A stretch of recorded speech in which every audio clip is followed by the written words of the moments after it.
So during the female Titan arc, Erwin Smith sets up this plan to capture the female Titan. But how did he know she would be here? We had just been introduced to the female Titan, and a couple of episodes prior, Armin figures out that she was after Eren Yeager. But Erwin Smith obviously wasn't here to witness this or have a chat with Armin, so how did he know that she was after Eren? What I'll do today is I'm just going to go over his plan, look at the information that he had, and then I want to just kind of go from there and kind of just break it down to see if all of this adds up in the end. So a couple of episodes prior, we have the Trost arc where the Colossal Titan arrives and destroys the Trost Gate. We reveal that there are people who can turn into Titans like Eren Yeager. And then once that whole arc is over, Erwin Smith finds out about the basement and he plans to set up a mission to go to Shiganshina and then find out the secrets about the basement. But after this point, two Titans that were captured by the scouts, Sunny and Bean, are killed. Go check out the video I made about that. And then he realizes that, so there's an enemy within the walls that he needs to flush out. So he changes his plan to, instead of going to Shiganshina, he's basically just setting up bait for whoever the enemy within the walls is so that he can capture them and then maybe find out, what their motives are. So at this point, he gives false information to the new recruits saying, hey, Eren will be within the right-wing squad. And then what happens is the female Titan actually attacks the right-wing squad, kind of confirming for Erwin that, so there is really a traitor here. Now, this part of the plan actually doesn't work just because the female Titan wants to capture Eren, not kill him. So the fact that she brings this horde of Titans to wipe out the right-wing squad just doesn't make any sense because she wants to capture the founding Titan, not kill the founding Titan. Tell Commander Erwin that the female Titan brought a horde with her. Anyways, moving on from there. So one thing I wanted to answer here is how exactly did, because throughout all this information that I've just given you, there isn't anything here that points to something like the female Titan existing, right? Because we've already been introduced to the Armored Titan and the Colossal Titan, which I think isn't too far off for him to kind of deduce that, so they're probably like Eren Yeager because, they have these special abilities and they also they have these plans, right, to kind of destroy the gate. Normal dumb Titans wouldn't actually do something like that. But how did he know a Titan specifically like the female Titan exists? Because if you think about it, the whole harpoon plan to kind of restrain the female Titan wouldn't work on the Armored Titan because of all the armor. And it obviously wouldn't work again on the Colossal Titan because it's just too big. It just wouldn't work at all. And I won't bury the lead on this one by running around asking questions, but the conclusion is there is no way for him to know that.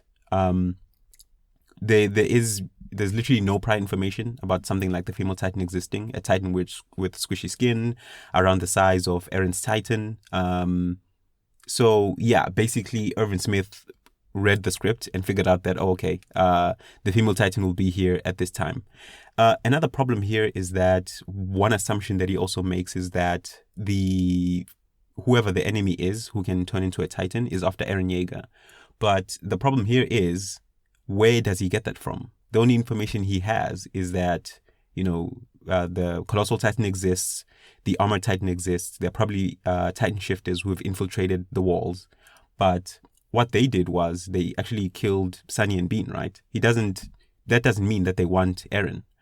Something else that he assumes is that the enemy is a cadet, but after the death of the two Titans, basically there's an equipment inspection and all the cadets are cleared, right? They don't find who it was that killed the Titans.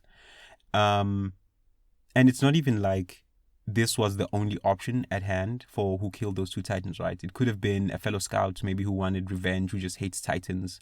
I guess someone like Eren. Or it could have been someone from the military police because they actually do set up the beef between those two organizations. Could have also been the royal family who has an interest in suppressing knowledge about Titans. So it's not really clear why he assumes that this person is a cadet. And I say this again just because when he gives misinformation about Eren's position within the formation, it's to the cadets and no one else, right?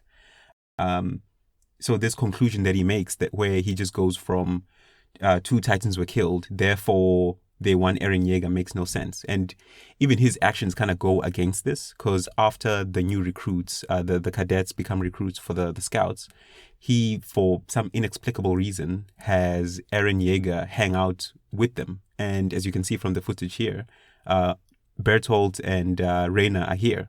And if, I guess, they wanted to capture Eren at all costs, they could have just turned into Titans, captured him, and then ran away with him. And then there was nothing that Erwin could have done, because he does actually go out of his way to give them misinformation about Eren's whereabouts within the formation. And also none of the new cadets actually travel with Eren Yeager because he doesn't trust them. So yeah, this is another knock on this arc, just kind of not making any sense. Something else here is how this plan actually has a very big timing component to it, where if the Levi squad shows up too early to this little spot, the trap spot that they have, then and the female Titan isn't able to catch up with them, because again, remember that he gave the cadets false information, so the female Titan doesn't actually know where Eren is. So yeah, if they're too early, then the plan probably doesn't work, because then the female Titan would probably be lost. And then also if they're like too late, then it doesn't work either again.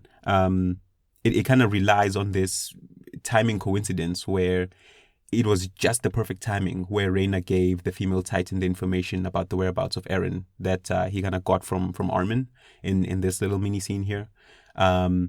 So yeah, this plan actually just does not work at all. It requires the luck factor in terms of the timing, and then also requires Erwin to just read the script to figure out that something like the female Titan exists.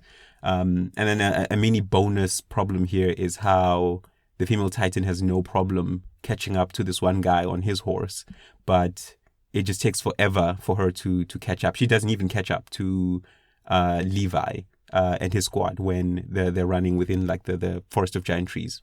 But yeah, that's Erwin's plan. Tune in next time. I actually want to go over another plan within this very same arc, kind of breaking down Erwin's harebrained plans. But thanks for watching, guys, and drop a like, drop a comment. If you want to see more, tell me if you want me to break down another season, another arc, another character, and then I'll get to that. But thanks for watching, and I'll see you guys next time. Cheers.